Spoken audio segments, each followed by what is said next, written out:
Ini adalah pertama kalinya gadis kecil itu melihat ibunya datang menjemputnya sepulang sekolah. Gadis kecil itu dengan gembira menyatakan kepada teman-temannya bahwa mulai sekarang dia tidak akan menjadi anak tanpa ibu lagi. Melihat putrinya seperti itu, sang ibu juga merasa sangat menyesal. Dia memutuskan untuk menebus kesalahannya kepada putrinya. Tetapi ketika dia sedang bersiap untuk mengajak putrinya pergi liburan, pacarnya tiba-tiba menelepon ingin menemuinya. Karena khawatir identitasnya yang pernah menikah akan terbongkar, Dahye hanya bisa berkata kepada putrinya agar menunggu di sana dan tidak pergi kemana-mana. Dia pergi menemui pacarnya, tetapi ketika dia kembali setelah selesai menenangkan pacarnya, dia menemukan putrinya sendirian berlari ke tengah jalan untuk mengambil bola. Di jalan ada banyak mobil yang melintas, dan ketika dia menyadarinya sudah terlambat. Bola jatuh ke tanah dan gadis kecil itu juga ikut jatuh bersamanya. Di dalam penjara, suami Haru menggantikan Dahye memikul kesalahan, dan segera menerima kabar ini. Dia tidak bisa menerima kenyataan ini. Jelas putrinya baru berusia 6 tahun, bagaimana mungkin dia bisa meninggal.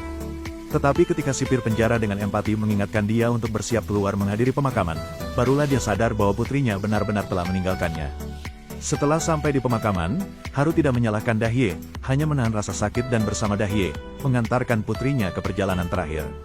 Setelah mengurus urusan putrinya, Haru juga harus kembali ke penjara. Sebelum pergi, tiba-tiba dia mengatakan ingin berpamitan dengan mantan istrinya. Sipir penjara yang berempati pun menyetujuinya. Melihat Haru berjalan mendekat, Dahye ketakutan dan secara refleks mundur beberapa langkah. "Kau pernah berjanji padaku akan merawat putri kita dengan baik. Aku benar-benar percaya itu. Itulah sebabnya aku melakukan apa yang kau inginkan. Tapi, kau justru membunuh putri kita. Aku tidak akan pernah memaafkanmu. Kau akan mati di tanganku, kau akan mati di tanganku." Saat Dahye merasa sesak napas dan tidak bisa bernapas, sipir penjara tepat waktu menyadarinya dan menghentikan Haru. Setelah kembali ke penjara, perasaan Haru pun berubah. Dia mulai belajar siang dan malam untuk meningkatkan dirinya. Api dendam menjadi dorongan baginya untuk terus berjuang. Bos besar di sel setelah mengetahui kisahnya juga sangat bersimpati, dan membantu Haru dalam proses belajar dan tumbuh. Hari demi hari berlalu, Haru menggunakan waktu lebih dari 2 tahun untuk belajar mandiri menyelesaikan program universitas, bahkan berhasil memperoleh gelar akademik. Karena perilakunya yang baik, dia juga mendapat pengurangan hukuman. Saat ini Dahye tidak hanya memiliki karir yang cemerlang, tapi juga semakin mesra dengan Do-hun. Namun karena Dok yang terus-menerus menghalangi, keduanya masih belum bisa mengadakan pernikahan. Melihat Dahye bersinar terang di koran, di dalam hati Haru pun berkobar api balas dendam. Dia telah menyelesaikan hukumannya, mulai merencanakan balas dendam bersama Samdo, dan kakak perempuan Do-hun adalah orang pertama yang membuka jalan, menjadi mata rantai terpenting dalam rencana balas dendam. Dia harus melalui Dokyang untuk menyiksa Dahye sedikit demi sedikit, membuat wanita itu hidup dalam penderitaan, dan akhirnya merobek topeng dari wajahnya, langsung mengambil nyawanya. Namun Dahye juga selalu waspada terhadap Haru. Dia tahu setelah keluar dari penjara Haru pasti tidak akan memaafkannya, maka dia mencari kakak tiri yang merupakan gelandangan di dunia kriminal. Kakak tiri itu, karena hasutan dari Dahye, selalu mengira Haru yang membunuh ayahnya, maka dia juga menunggu Haru keluar penjara untuk membalas dendam padanya. Pada saat yang sama, Samdo telah keluar dari penjara beberapa hari lebih awal dari Haru, dan pihak penjara juga secara khusus memberikan konsultasi hukum gratis bagi para narapidana yang dibebaskan. "Ya ampun, sepertinya aku salah masuk ruangan, aku datang untuk mencari pengacara wanita. Maaf ya, aku adalah pria, silahkan duduk." Narapidana itu tercengang melihat wajah pria itu, karena dia memiliki teman satu sel yang wajahnya persis seperti pria ini. Haru, di bawah bimbingan sipir penjara, juga datang ke tempat ini. Begitu mereka bertemu, tidak perlu konfirmasi lebih jauh. Dari penampilan saja sudah bisa dipastikan bahwa mereka adalah saudara kembar dari ibu yang sama. Haru dengan penuh emosi mengeluarkan sebuah foto dari sakunya. Sang kakak langsung mengeluarkan setengah bagian lainnya. "Aku sudah bilang, itu foto yang salahkan. Aku tidak punya tanda lahir apapun." "Benar, yang punya tanda lahir di tangan itu adalah aku. Ini kamu, dan ini adalah aku." Memiliki seorang kerabat yang bisa menjadi sandaran, Haru tak bisa menahan tangis. Jika dia bisa bertemu kakaknya lebih awal, mungkin dia tidak akan sampai sejauh ini, putrinya pun mungkin tidak akan mati. Sang kakak mendengarnya pun merasa pilu dan memeluk Haru. Dia bersumpah akan menebus semua untuk sang adik. Beberapa hari kemudian, sang kakak dengan bahagia datang menjemput Haru keluar dari penjara. Pada saat ini musuh Haru juga datang ke tempat itu. Dia salah paham bahwa kakak Harulah yang membunuh ayahnya, maka dia membius pria itu. Adegan ini kebetulan terlihat oleh Samdo yang datang terlambat 1 langkah. Orang itu membawa sang kakak ke tepi sungai, tanpa berkata sepatah kata pun, langsung melayangkan tinju. Sang kakak tidak tahu apa-apa, pria ini tiba-tiba muncul. "Siapa kamu sebenarnya? Apa maksudmu bilang aku membunuh?"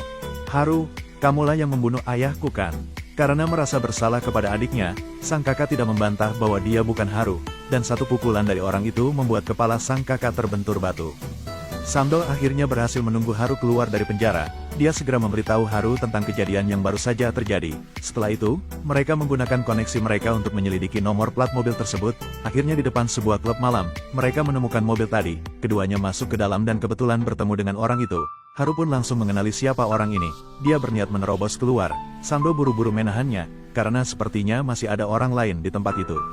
Mayatnya di mana? Mayat sudah aku urus dengan rapi, tidak akan ketahuan. Aku pergi dulu, untuk sementara jangan hubungi aku. Samdo mati-matian menahan Haru yang ingin menerobos keluar untuk membalas dendam. Setelah keluar, Haru menangis tanpa suara. Dia kembali kehilangan seorang anggota keluarga. Kebenciannya terhadap Dahye pun semakin dalam.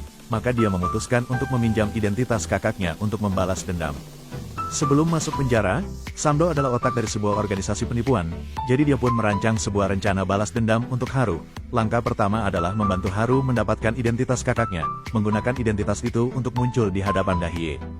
Jadi mereka memanfaatkan saat Do-hun sedang menunggu rekan bisnisnya, mengirim seorang wanita untuk menyapanya, dan ketika Do-hun lengah, dengan sengaja memotret momen mereka berciuman. Haru di sisi lain sengaja berpura-pura memperbaiki mobil di pinggir jalan, dan dilihat oleh Do-kyung yang sedang lewat, lalu dia memberinya tumpangan. Setelah turun, Haru sengaja menjatuhkan dompetnya di dalam mobil, di dalamnya ada kartu pengenal pengacara miliknya. Setelah Do-kyung kembali ke perusahaan, wanita tadi pun datang, mengeluarkan foto tersebut, dan bersikeras ingin melaporkan Do-hun karena berbuat cabul padanya. Do-kyung tentu saja tidak mau membiarkan perusahaan tahu. Setelah itu mereka tinggal menunggu pihak lawan menghubungi mereka. Namun tak disangka, Do-kyung malah langsung datang ke tempat mereka. Setelah mengembalikan dompet, dia secara sukarela menyinggung soal urusan Do-hun. Haru pun melangkah ke tahap selanjutnya, dan wanita itu adalah bagian dari tim mereka. Segalanya berjalan dengan lancar secara alami. Do-hun bahkan secara khusus datang ke tempat mereka untuk berterima kasih. Bahkan dia dengan inisiatif mengundang mereka makan bersama. Saat makan, dia bahkan secara khusus mengundang pacarnya, Dahye, untuk datang dan berterima kasih juga. Ini adalah pengacara Ja. Halo, salam kenal, namaku Cha Zeong. Memang sangat cantik seperti yang dikatakan Do-hun. Benar kan? Sampai sekarang, aku belum pernah melihat gadis yang lebih cantik daripada Dahye. Hatinya juga sangat baik dan tulus. Kalian benar-benar pasangan serasi. Setelah selesai makan malam, Dahye langsung mengajak kakak tiri itu pergi keluar. Menurut petunjuk dari pria itu, mereka pergi ke tepi sungai tempat kakak Haru dibunuh. Haru juga diam-diam mengikuti mereka ke tempat itu. Kakak tiri itu menjamin dengan yakin bahwa hari itu dia sendiri yang menangkap Haru di depan pintu penjara. Bahkan setelah memastikan bahwa lawannya sudah mati, dia sendiri yang melemparkan mayatnya ke sungai. Kalau mayat itu ditemukan, hidupku tamat, aku nggak sebodoh itu. Setelah kedua orang itu pergi, Haru segera berlari ke tepi sungai. Dia berlutut dengan penuh kesakitan di tanah, sangat berduka atas kematian kakaknya. Malam itu, karena merasa bersalah atas urusan adiknya, Do-kyung dengan inisiatif mengundang Haru makan malam sebagai ungkapan terima kasih. Saat Haru masih di dalam penjara, dia diam-diam sudah mempelajari tentang Do-kyung. Jadi ketika memesan makanan, dia hanya memesan makanan kesukaan Do-kyung. Topik obrolan pun adalah hal-hal yang diminati oleh Do-kyung. Setelah makan malam itu, Haru meninggalkan kesan yang cukup baik pada Do-kyung.